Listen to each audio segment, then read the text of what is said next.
to Used to Sew, a podcast about sewing machines, sewing history, and sewing culture in the past and present. I am your producer and co-host Aradia, daughter of your main host, T.R. Kelly, who is here today to talk to you about not the topic I promised last week.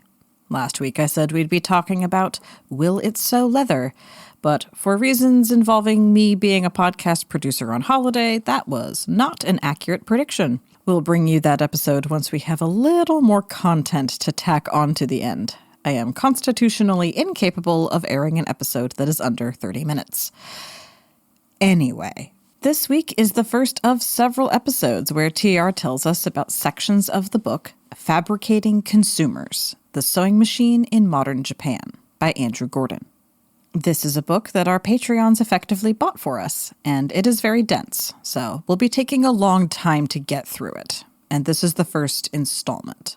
But of course, first we have to catch up about what we've been up to over our holiday break, read some fan mail, thank a Patreon, and plan our next sewing get-together.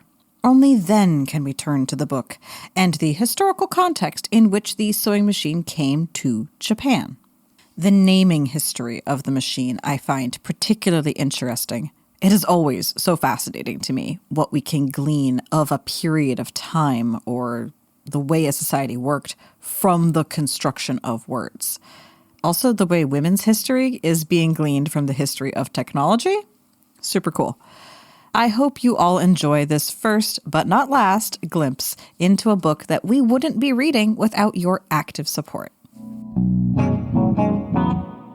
Alrighty then. It is January. Yes, we made it. We're into season 3, and I just want to start by saying, what do I mean when I say stay threaded? Well, we're going to refer back to the Sewing Machine song where it's, I'm threaded up and ready, fabric basket close at hand. So I kind of like to look at that as a metaphor for life. Be threaded up and ready with your fabric basket close at hand. Like when something jumps out at you, here's an opportunity, be threaded, be ready to take it. Be prepared if you're a Boy Scout, Girl Scout. That's a United States thing. Anyway, then after that out of the way, we got more. Radia, before I get to the fan mail, tell us about our new fan.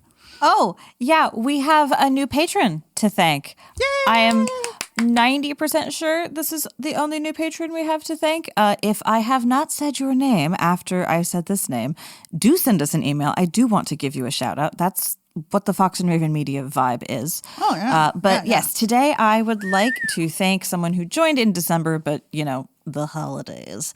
The holidays. So we're here now to thank John Cornell. Thank you so much for becoming a supporter of the podcast. John Cornell. Oh, John, do we know anything about where John is? No. Patreon doesn't work that way. Okay, well, John. No, Patreon is very non-doxy that way. Wow, you could be anywhere. The profile picture involves holding a kitten. Oh, This is a picture of a man holding a kitten. So Cat dads, all right. I think this is probably a good sign. Wow, he could even be like from New Zealand or someplace really far, or he could just be from Portland. No idea, but there's a kitten involved. But anyway, thank you, John, and your kitten. Write to us and tell us the kitten's name. Have it be something like Bobbin. Hair shuttle. Oh my God. So thank you to all of our Patreons. We really, really appreciate you. All of our supporters. It's great to have supports. Yeah. And yeah, if I have not said your name on air, do let me know so that way I could give you your shout out. Yeah. And remember that if you pledge even at just $1 a month, after 5 months go by, you'll get a sticker in the mail. And it's a really cool sticker. If you can't wait that long, you can buy one that's just slightly different because it has the word podcast on it. Blah, meow, etc. Okay, now I want to get to the fan letter. Yes. You were telling me we have a fan letter, which I have not read because I have been ignoring all business email. Oh, I've been getting into the Used to Sew email now that I figured out how to integrate it with my other one. You know, Gen X, we're not completely tech illiterate. This is actually a repeat fan mail from our fan in Sweden. Oh. Lena. Her name's Lena. I said Lina. I was wrong. It's Lena. So I want to say, hey, san, Lena. Gotten it hour. I think I said that right. Nerd. Happy New Year. In her letter, here she is. Here's Lena. Hi, TR and Aradia. First off, thank you for the shout out a few episodes back. I might have squeaked so loud with delight that I scared my husband watching TV while I was sewing and listening to you. That's what I've always pictured our fans are sewing while they're listening to us. I love that part. Perfection. She says, I've had an email rattling around in my head for a few weeks now, but you know how it is. At least I got to it here before the year is out. She wrote this back in December. I wanted to tell you I had the coolest thing happen right after the episode on chain stitch machines. I found a Singer Model 20. That's the little So Handy kids machine at a local thrift store. I've been thrifting for almost 30 years and have never seen one. Isn't that weird? And then we have the episode and then poof, there one is. Synchronicity. And she says, maybe I've just had bad luck or they weren't as common here in Sweden, ? Anyway, I obviously had to buy it, even though I think it's missing some parts. I think it might be less intimidating for my first restoration, and then I'll take on the Lotus. You know, the Model 20, I've got one. I'm looking at it right now. I think there's only 47 parts in the whole thing. A lot of times I just take it apart and put it back together as sort of a relaxing activity. But if you're missing parts, they're out there. The hardest one to... and also, they made these for so long that some of the later ones... Anyway, there's a lot of great sites on them. I hope you do some research and find out more about it. Yay. And she continues, my little collection of sewing machines is now up to 4. Aw, how cute. I mean, that's about where I'm at. So yeah, it's cute. Well, yeah, okay. I also have a mid-19th century toy machine that I think is from West Germany and a Genome Easy Jeans. I'm not sure if that's said Genome or Genome. I don't know about that. Okay. I took TR's advice and got myself a really good pair of shears. Or to be precise, I wished for a mid-tier pair for my birthday, and my husband bought me some really fancy Japanese ones. Yay, husband points. Hell yes. I'm now set for life and donating my 3 pair of orange Fiskars to my 13-year-old for whatever craft projects she might want them for. Mom, can I have the good scissors? No, here's Not for paper. Not for beer cans or aluminum foil. And lastly, Aradia's words in the costuming episode, I can sew, which also means I can cut, inspired me to get into my piles of remake projects and make myself a nerdy Christmas sweater from a nice oversized sweatshirt. Yay! And a teeny tiny t-shirt masquerading as adult clothing.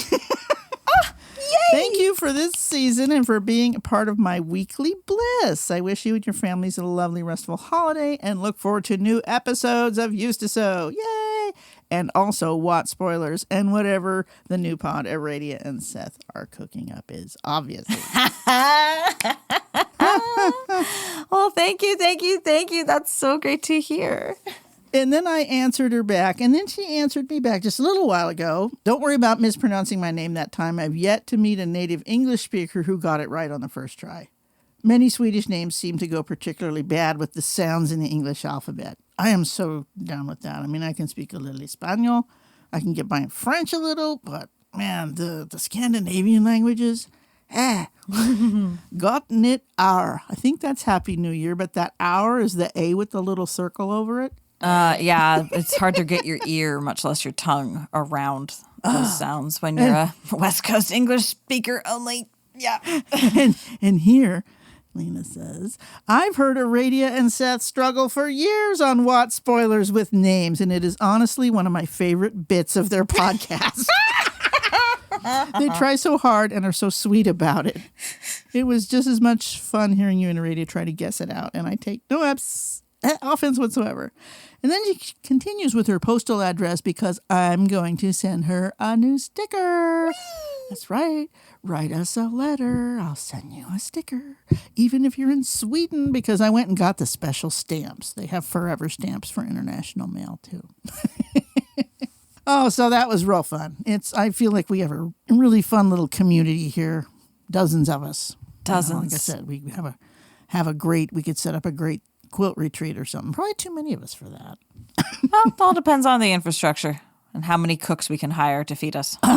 That's true. And what kind of circuitry we'll need for all those irons. Yeah, basically. Every time we go to a stitch along or a retreat or some kind of sewing thing, they strictly say you can't bring your own irons. We have the right number that are set up. You can't bring any more. It's like, okay.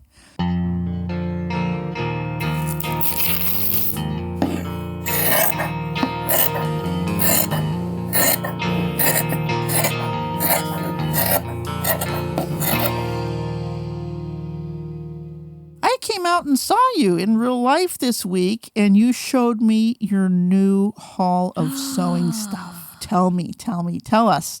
It's just, I was overwhelmed. It was like, It's a lot. Did I not talk about this on the podcast already? Well, let me talk about it. I saw it. Maybe you told me about it, but when you brought me into your room and said, look at this, Mom, and you opened this box like it was a treasure chest, and there's thousands of dollars, spools, a huge quantity, Smog's lair full of thread. It is a treasure chest. It's literally a treasure chest. And I'm not just talking thread. This is really shiny thread, embroidery thread, rayon thread, different kind of variegated threads, and just a bunch of high quality like Mettler threads that aren't even made anymore. Malnecki, not used. Because as many of us say, buying sewing supplies and sewing are two different hobbies. And this person really liked buying supplies because they have a lot of, my God, zippers, tapes. I mean, just more and more. And then you got a Burnett embroidery machine, which we haven't checked out yet, but I did make appropriate noises. But that's what all that thread was for. She apparently got all set up for it, but never actually did it. This is a person that passed away, right? Yes. This is a distant member of the family that passed away and had quite the dragon's hoard, and we thought we had cleared it all out. Ooh. I believe I mentioned this in the podcast before, but I at least told you the story. But yeah. We're behind on But I was just blown away. I'm like, oh my God. Yeah, we thought we were done clearing that all out, and then another closet full of stuff came up, and wow. Yeah, I knew I had hundreds of dollars worth of thread and zippers and bias tapes, and you looked at it and said thousands. Oh, and I was like, okay, fair enough. Thousands. Some of those threads are $5 a spool. Whew. And I did, after you left, I did actually sit down and plug the machine in, the embroidery machine in. I asked my husband to find me a power cable because that was the one thing it was missing. But of course, I have a techie husband. So of course he had a bin full of cables, and I just showed him the port, and he was like this, and poof, it worked. And so then I sat down with the manual, and I want to like clean it and do all of the maintenance and all of that, but I did read the entire manual, the English half, because it's Spanish for the second half. And it can do everything. I can't wait. It can do anything and everything. You can program in stuff. There's the scanner so that you can make pictures, and there's whole instructions for how to use the scanner to input pictures. You can program in up to 99 colors. And all you have to do is you can do color things. You can make a pattern, program in all the colors you want, pop it into a memory card, slap it over into the embroidery machine, and just hit start, or hit a bunch of other buttons, and then hit start. Or you can just program stuff on the machine directly. So you can make your own designs? You can make your own designs. Oh, you can man. Choose your letter sizing and spacing. You can add borders. You can do various illustrations. You can put in your own stuff. You can make it all the different colors in the world. And as far as I can tell, you don't even need a pedal for it because there's just a start-stop button. Oh, interesting. Okay, so it runs itself. Like you can put a pedal into it, but you literally, And then it will do all of one color and then stop so that you can switch the thread. And then it will do all of the next color. And it's got a self-winding bobbin, all of that magic stuff. You don't have to pull the bobbin thread. It's just So I read the manual while sitting there kind of poking buttons and seeing just kind of what would happen. And so it's like, but it's dirty from sitting in a closet for, 10, 15, 20 years. And obviously it needs to just be given oil and all of that. It needs to be given a complete top to bottom. I just need to go through the manual. Page by page, step by step. And it has all the little tutorial steps for here's how to learn how to use it. The screen is a touch screen. I wasn't sure it was a touch screen at first. Oh, good. Because it was so slow to respond. But yes, it is in fact a touch screen. You just have to be very, very 2005 about it. Okay. I think the machine's actually from 2007. An old iPhone. But, it's like 2010's peak, weird orange interface. But anyway, it looks like it's literally the entire machine, all the parts, all the pieces, all the materials, all the threads. There's a memory card.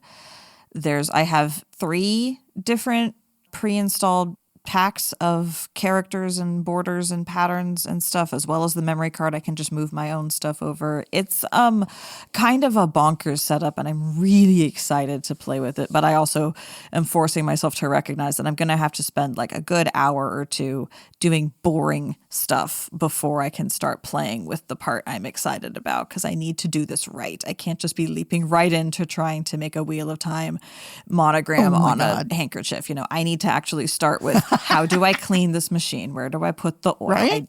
I've got everything. I've got the manual. It's all right there. And the woman who owned it before, who bought it, she did probably have another one of these machines and used it, because I do remember her giving us hand knit socks with little tags in them that had made by Claire on them. Yes. And this, I do remember that. And this machine, there's instructions for how to put stuff onto little tape strips. So I'm like, okay. And, wow. I'm certain that she used a machine like this, but this machine doesn't seem used at all. The scanner is still in its little plastic sleeve.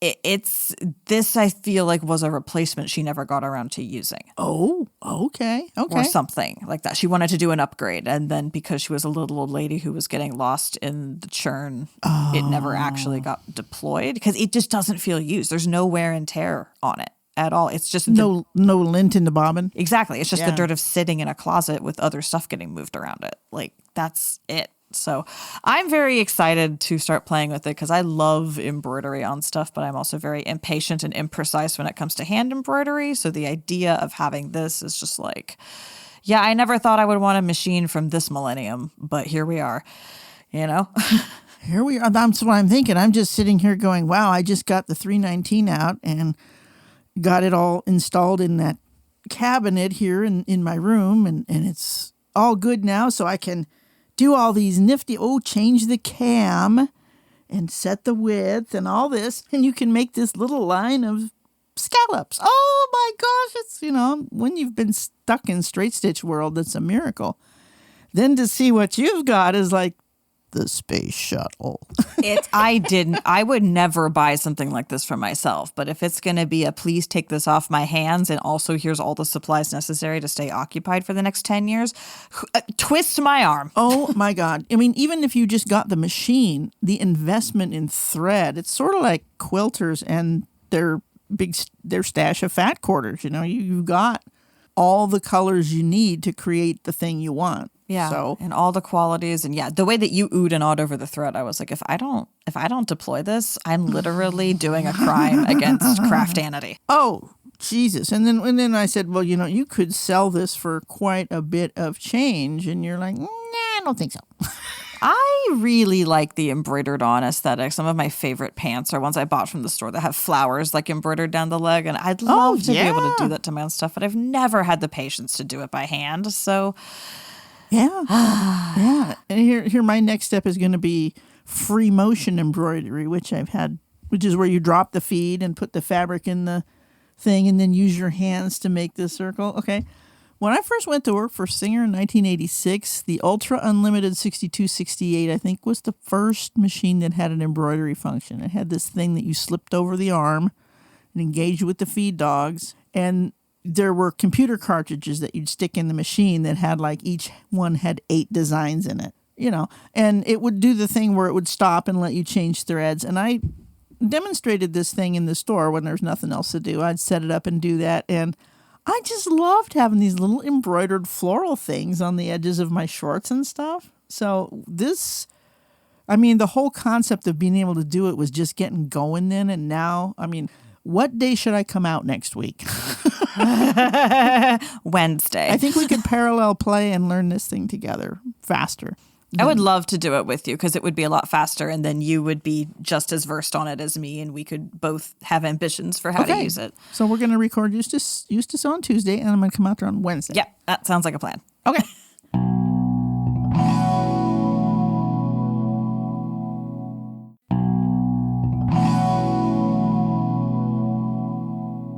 Do you want to get to the real topic of today's episode? Let's get to a topic. Yeah, this is this really cool book that I've mentioned about. It's called Fabricating Consumers. Yes. The Sewing Machine in Modern Japan. And I've just been getting into it, and it is so dense and full of information that it's not going to be a 1 or 2 or 3 episode thing. The reason being is it's not just about Japan. Singer and the sewing machine spread all over the world from the United States and to a lesser extent from Europe, the other manufacturers there. But how the sewing machine came to each country, right? Now, how it came to Africa is going to be way different than how it came to Japan, how it came to the Indian reservations, how it came to Chile. How did the machine make its introduction into each culture? And how did it change that culture? How did it fit? So we're starting out here way before, because I got into this, we talked about Japanese clone machines and all the cool Japanese machines in the 1950s, which is like led us down the rabbit hole of, well, why? Where did it come from? It was World War II and this and that, but what about before that? Japanese people certainly had their own sewing machines before World War II, right? So I just Googled the history of Japanese sewing machines and came up with this great book. And once again, thank you, patrons, for buying it for us. So I'm going to talk just a little bit about the salient parts here, not every little bit. This is in the introduction. Again, this is Fabricating Consumers, the Sewing Machine in Modern Japan by Andrew Gordon. The sewing machine was so caught up in the development of capitalism worldwide that 2 of the most important critics of the modern condition wrote passionately about its place as an emblem of a new world. Karl Marx railed at length that this decisively revolutionary machine, the machine which attacks in an equal degree the whole of numberless branches of the sphere of production, dressmaking, tailoring, shoemaking, sewing, hat making. The sewing machine, on the one hand, lowered the wages of the better situated craftsmen in these trades, but its overpowering competition crushed the weakest of manual laborers. The fearful increase in death from starvation during the last 10 years in London runs parallel with the extension of machine sewing. On the other hand, Marx continued, this infernal machine collected girls and young women into narrow garrets where they endured long hours, cramped quarters, and horrible conditions due to the gas stoves used for warming irons. So what he's saying there is this thing is booting a whole lot of people out of handcraft work. It has just replaced, it's like AI today, right? The ruining of the cottage industry and the way that it supported the village and then takes away the young people to the cities to work in these industrial jobs that have no future. Wow. The sewing machine's a bastard, according to Karl Marx. Right. Karl Marx, the father of communism, one of many. But, okay, now, like Marx, Mahatma Gandhi objected to the craze for machinery, not machinery as such. Right. Remember, we talked about his quotes before in an older episode. Yeah. The craze is for what they call labor-saving machinery. Men go on saving labor till thousands are without work and thrown into the open streets, right? Same thing. Craftsmen are being placed aside. But unlike Marx, when it came to the sewing machine, Gandhi qualified this indictment of machines in mass production. I would make intelligent exceptions. Take the case of the Singer sewing machine as one of the few useful things ever invented. And then he goes on with some other blather about how Gandhi really didn't quite realize what a dick that singer was. Yeah, well, but yeah, I remember reading about his quotes before, and it's like he grokked the both and of this is a tool, not inherently with a value attached to it. It can be used for good or ill. Yes, and he said the same thing about the bicycle, which is weird because those two things, a lot of times, sewing machine manufacturers, once the demand was kind of slacking on machines, a lot of them went into bicycles. We talked about that in the Davis episode. And now modern hipsters are likely to have both. And handlebar mustaches.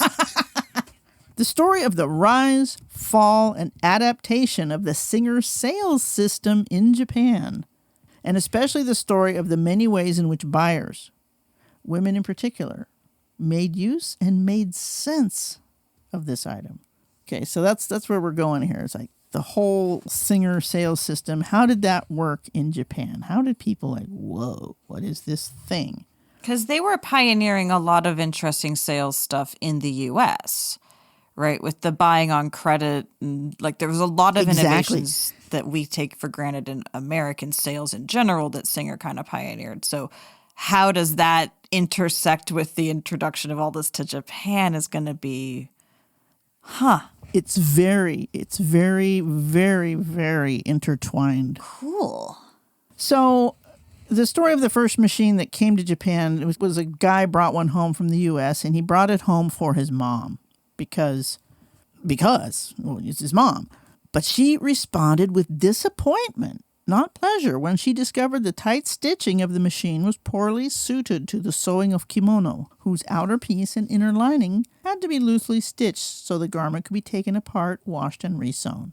In facing this question of the fit between the sewing machine and her accustomed mode of dress, Manjiro's mother was among the first people in Japan to argue by her actions that Japan's material culture was an impediment to the spread of the sewing machine. Basically, we don't need this. Over the next century, a vigorous debate took place over the suitability of sewing machines for the stitching of what came to be called wafuku, Japanese clothes.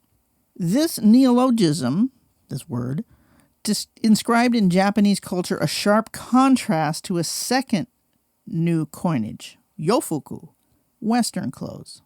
So wafuku, yofuku. So, alongside a parallel linguistic divide between Japanese styles of sewing, wasai, and Western sewing, yosai. So, the list of objects and practices defined in Meiji times as Japanese or Western by the first syllables wa or yo. So it's like the sewing machine is kind of in this division of, wait a minute. I mean, Western people Japan did not open itself up to Western people till the late 1800s. Right. And even then, it did not open itself up so much as was opened up. So there's a complicated relationship there. Yeah, and it talks about that later in here.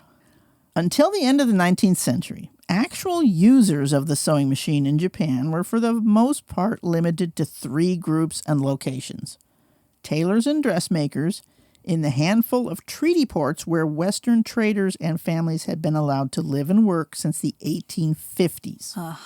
Okay, so that's one group, tailors and dressmakers who are catering to Western traders. Second place sewing machines could be used, garment factories producing Western-style uniforms for the military and the modest number of men working in modern industries, especially the railroad. Third group, an elite world of Japanese gentlemen and ladies in Tokyo. So your upper class people who get tailored clothes.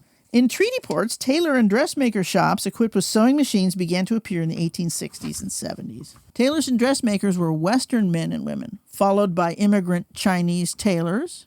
Starting in Yokohama, the first Japanese tailors opened shops in the 1880s. The clientele for tailors gradually came to include elite Japanese men. The Meiji Emperor first wore a Western suit in public in 1872. Now, you know, when a celebrity does something. Oh, yeah. Now it's gone viral. It's gone mainstream. It's broken containment. Everyone's going to be into it now. So now all the samurai by 1891 are dressing in coats and top hats. Also, female demand for dressmakers' services increased with a time lag of 15 years or so as Western dress became fashionable among aristocratic young Japanese women in the mid-1880s. We want to be modern, Mom. We want to dress like, Right, like the people in Paris are dressing, right? They've caught the same darn bug that everyone else catches. I want to dress like Parisians now. But these were modest numbers. They talked about how many of these people were employed. Not many, several hundred. Similarly, the sewing machine itself had yet found only a limited market in Japan. In the 1850s and 60s, worldwide, no single manufacturer stood far above the others. Manhiro's machine that he brought home to his mom that she didn't want was a Wheeler & Wilson, one of several leading American manufacturers competing well with British and German producers. But by the 1880s, the Singer Sewing Machine Company has emerged as the unchallenged champion of this extraordinarily popular item. Singer sold 800,000 machines annually, accounting for fully 3/4 of the global supply. Now, this is 1880. In Japan, sewing machine sales were low. Singer was not yet dominant. Until the turn of the century, German producers held the largest share of the small Japanese market.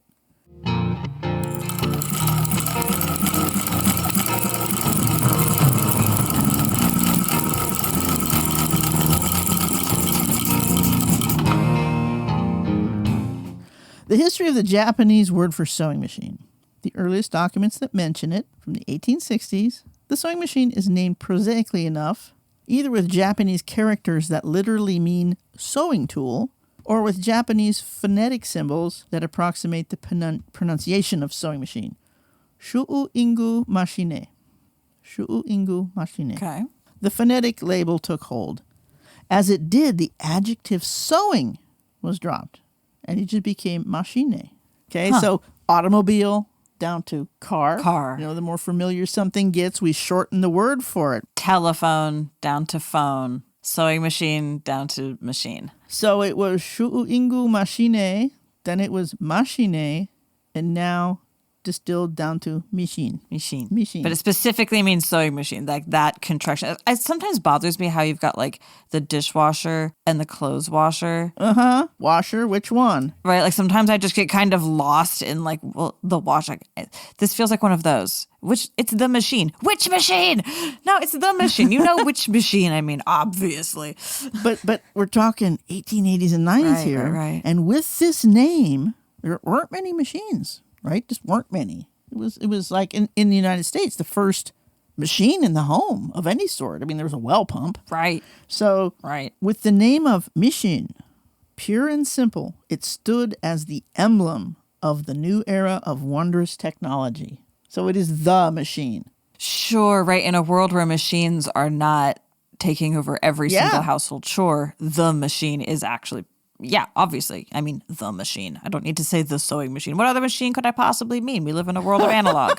Right. Gotcha. The machine. Right. It's only one.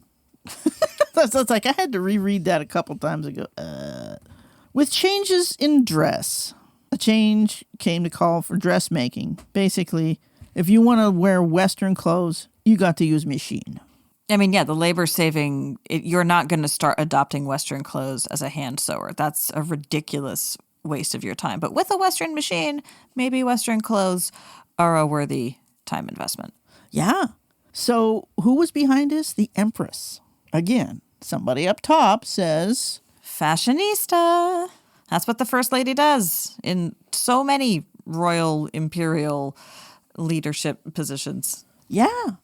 Sewing and sewing machines figured prominently in efforts to promote the ideal of a good wife and wise mother in service of family, nation, and empire. Ooh. Doesn't that sound You'll familiar? be a good Japanese, right? So, okay, Singer sets up shop. Here they come. Here comes Godzilla. Who didn't exist then? The Meiji Empress was not alone in embracing with caution a world of imported goods and practices. So basically, they didn't like the money-hungry capitalist, materially oh my, But this opposition was relaxed some when Japanese and British agreed on a treaty in 1894, other treaties, and this was huge. The agreements opened the Japanese interior, not just the treaty ports, to what was colloquially termed mixed residence. Oh, you guys can come and live among us now. Like, not just, at the port. Right. That's a big change. Anxiety remained, expressed in fears that Westerners would spread such evils as materialism, gender equality. No, not the gender equality. Women's work being empowering. We can't have that. Japanese society is very strict about this, which has a lot to do with how machine was brought in. Wow. It seems certain that the opening of the interior in July 1899 led directly to the Singer Sewing Machine Company ending its reliance on agents and beginning to sell directly to machine users, right? Because now we can go out in the towns. And there's more and more demand for it in a way that there wasn't 30, 40 years prior. Yeah. So the timing of the new treaties meant the first steps towards mass marketing of the sewing machine in Japan came precisely at the start of the new century, 1900. And the fear that mixed residence would allow a company like Singer to spread materialism and offer a measure of power to women, that fear was not entirely mistaken. No. I would say that the last century and a quarter would prove many of those fears correct, even though I don't agree with them entirely as being good fears. They were right. Oh, yeah. So we're talking about Mr. C.H. Pierce, head of the Singer Export Company. He hoped to challenge established gender norms. Pierce made the case that the situation of Japanese women is pitiful, for all the housework falls on their shoulders, as does the burden of serving parents and caring for children. The burden on Japanese women for the sake of the progress of the nation is too great to bear. If Japanese women used Singer sewing machines, they could do in an hour the work that normally took a day. So selling Singer machines in Japan will not just serve the cause of corporate profits, but will contribute to the advance of Japan's material civilization. Armed with such a vision, which put forward in other non-Western and colonial contexts as well, Singer was well positioned to sell its sewing machines as a necessity for the good wives and wise mothers, whose mission was to work with their husbands and families to build Japan to a modern nation, a place of wealth and power. The company was both reflecting and helping generate new ideas about who was a good wife and wise mother. And this role was being defined and articulated by state officials, including, most importantly, the Empress. As Singer established itself as the premier seller of sewing machines in the land, it indirectly shaped the practice and understanding of modern life and the consuming household. And in some measure, it allowed women to push at the boundaries of their prescribed new roles. So all of Japan's society is changing, and the machine is like a huge part of this. Wow. Like this is true in a lot of, we've talked about it in American society. It's very clear that this has played a role in many different nations and societies over the history of the sewing machine, but it's really crystallized and catalyzed and easy to see in the Japanese version of the story. Yeah. Fascinating. And like that perspective is so like paternalistic and chauvinistic and also feminist. Like, oh, this is so interesting. Uh-huh. Now, here's a major thing in Japan.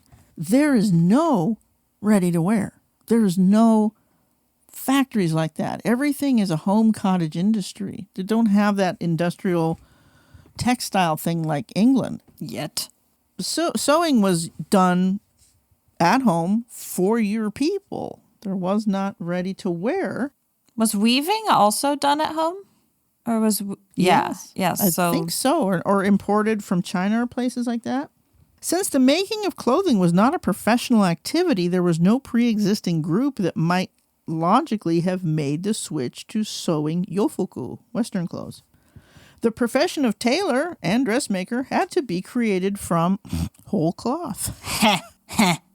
As Western dress began to spread during the 1870s, especially among men, and sewing machines entered Japan, the organization of garment production changed significantly. We have men in offices of the new government and modern businesses turn to Western suits as early as the 1870s and 80s. Western wear was adopted early on for military uniforms and increasingly for male factory laborers. By the late 1880s, Western pants and shirts had replaced traditional menswear. Women in the home neither possessed nor acquired the tools and skill to make Western menswear, so by the end of the 19th century, the new profession of tailor, wholly the province of men working outside the home, had become well established, along with the production of small workshops, again staffed by men, of ready-to-wear Western-type clothes for lower-level clerks and the like. So now there's ready-to-wear, but only for men. And only Western-style clothes. It's still not the traditional Japanese clothes. Like, well, we'll do this Western innovation of ready-to-wear for the Western dressing people, specifically. Because the emperor and everybody, they've started dressing Western, and so, follow the leader. Even the lowest clerks and everybody want to dress that way. So now these tailors, here's a new job. We have a demand. We spring to fill it. And since we're sewing yofuku, the sewing machine is the right tool.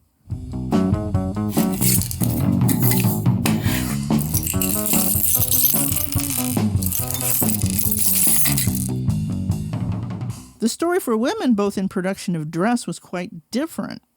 Young working women in the 1920s and 30s began wearing yofuku. So that's where we're at. The sewing machine, we're only at the turn of the 19th century here. Next time we talk about this, we're going to go into the culture clash of Singer, American capitalist, top capitalist, sell, makes it in Japan, where everything's about honor and form, and how Singer just trampled. But people wanted the product so bad. It's just too much to go into longer right now. It's huge. But just setting up the fact that they have a national history of wonderful dress and sewing that really can't be replicated with a sewing machine. But now Western people are trading with us, and of course when cultures meet, things rub off, and we want to look like those guys, so we're going to import their machinery to make their clothing. And the Empress is even saying, hey, this is really good. You don't have to be afraid of this. This is to make Japan modern. You're a good wife and mother if you use machine. So yeah, how is that different from how it comes to other places? This is part of what we talk about at Used to Sew. Sewing machines, sewing history, and sewing culture in the past and present. And we do focus mostly on Singer because that's what I know. It's huge. It's just what it is, But Singer, if they didn't call it, if Singer had got there first, maybe it wouldn't have been called Shuyu Ingu Michine. It would have been called Singa. Right, yeah. Now, this is amazing because we mostly have focused before on American history because that's what we know the most. And now we're like, well, let's take Singer, this thing we know, and go follow it into a place we don't know much about. Let's just go international with Singer. We know a piece of the story. We know the Singer piece. We don't know the Japanese piece, and we're going to learn together. This is fun. I still want to, and we do. We want to do episodes on Kilbowie in Scotland, which was the biggest Singer factory, and a lot of ways that Singer came into other places. But that episode we did on Japanese clone machines just kind of jumped Japan to the top of the line of, even though they never had a Singer factory. There was no Singer factory in Japan. But they were huge customers. And I can't wait to find out all the nitty-gritty details about after World War II, how Singer's 1530 patents benefited the emerging Japanese sewing machine markets. You're not building their own in this chapter, 1900. They're still importing from Germany, England, and the U.S. So how did Brother and Janome, and how did all those guys get going? I can't wait. Oh, it's like reading along in one of your books. So, to refer to the first section of our podcast when Lena was saying that she was excited about whatever this new podcast Seth and I are doing is. It literally is very similar to this in that we're reading a new book together and I'm discovering it. In that case, Seth's already read it before. In this case, you're just reading ahead of me just by a couple chapters. So it's a little bit different, but it's actually kind of similar. I'm getting exposed to new books either way, and it's great. And world history and the history of capitalism and United States expansionism and stuff. And we haven't even gotten to any wars yet. And the sewing machine was there. I know. I keep thinking about how do the wars factor into this. I'm like, we are in the literal 18th century. We're not, or the 19th century. We're literally in the 19th century. We're not there yet. No, I mean, there's 1,000 rabbit holes here, but we're just interpreting the world through the sewing machine. One of the most important and widely forgotten inventions. It came before the car. It came before the typewriter. It came before cameras. I mean, the sewing machine. It's so important. It's so important to have a skeleton key that lets you unlock all the things, because this world is big and confusing, and you have to have some kind of focusing lens to organize things around. And this is great. The sewing machine is such a good tool for understanding how the world got the way it is. And it's so tied up with women's history, too. Not politically, just realistic. Well, politically, too. Politics, business, social stuff. As we move on here, having machine in the house is big status. So we'll get to that. I think we'll do a chapter of this. I'm not going to do it all at once because I still want to put in stuff about fast fashion and actual machines and what we're doing in the sewing room and all that kind of stuff. I know it's been a long episode, but the holidays are over. I just wanted to talk to all you guys. Got some bottled up pressure. Gotta flap. Gotta info dump. I'm currently working on 2 different quilts. One of them is a baby quilt, and it's definitely got a due date, and it's coming right up. And the other one is just Chaos 9 patch, a whole lot of non-matching charm squares. It's mindless but organized. I love it. It helps me stay threaded. And there you have it. The first of many episodes in which TR tells me about what she learned in the book Fabricating Consumers, The Sewing Machine in Modern Japan by Andrew Gordon. Our Patreon supporters gave us some discretionary spending money, and this is what we chose to buy. First, we discussed our holidays and upcoming sewing plans. Then we dug into the pre-sewing machine context of Japan and how both Marx and Gandhi felt about the sewing machine. We saw how Singer was denied an early lead in sewing machine sales in Japan, but nonetheless became the dominant machine during the 20th century, which of course led to the mother of clones situation that we covered in our last season on this show. We wrapped up with imperializing in the name of feminism and the not entirely unfounded fears that the sewing machine would fundamentally change the role of women in Japanese society. This was just the start of our explorations of this book, which so far has proven to be a bit overly wordy, but overall very interesting. Thank you again to all of our Patreons for supporting our nerdy endeavors. Next time, I'm pretty sure we're going to actually leave Singer alone for a bit and talk about Morse machines. As a reminder, we are unofficially sponsored by Stagecoach Road Vintage Sewing Machine, who do repairs and restorations. You can follow us on social media and YouTube, and you can best support us by sharing the podcast with your friends. You can even get ad-free episodes by joining our Patreon at patreon.com/used2sew. Thank you for listening to us here at Used to Sew. We always welcome your additions, corrections, and feedback in general. Please reach out to us via email at usedtosew@gmail.com. Used to Sew is a production of Fox and Raven Media. For more podcasts from Fox and Raven Media, visit our website at foxandravenmedia.com.